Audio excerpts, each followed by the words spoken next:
You just drove to get some groceries. Came out, car won't start. Cranks over real good, but won't start.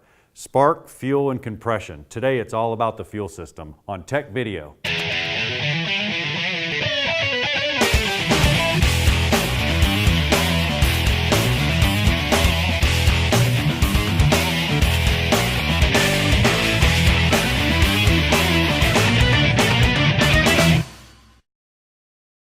Let's talk about your fuel system. Now you may be driving a car with a carburetor. Old car, but yet a carburetor. Still going to need fuel.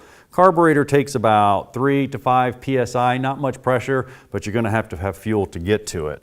You may be driving a car with a throttle body. Now a throttle body has one single injector in here. Now throttle body injectors are computer command control, but they use anywhere from 13 to 25 pounds of pressure.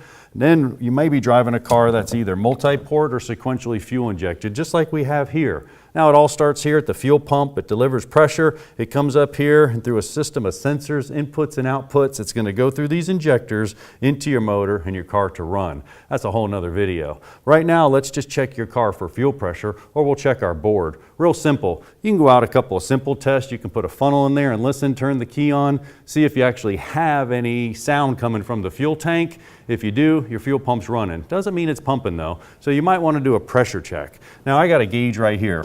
I'm just going to take a gauge. We have a Schrader valve located right here. You may have to bust your system completely open and get it in line somewhere so you can read fuel pressure. So I'm just going to take this one and I'm going to put it on, and then I'm going to come over here, snug it up a little bit, and then I have a fuel pressure gauge. So I'm going to take my fuel pressure gauge and I'm going to clip it to that. Now on my multi-port injection system, these can be anywhere from 40 to 60 to 80 pounds of pressure. Look at your specifications when you test it. And then I'm going to do is turn the key on. A lot of times the fuel pump will energize for 5 seconds and then go off. So if I come over here and I turn my key on, now you keep an eye on this gauge right here. Wow.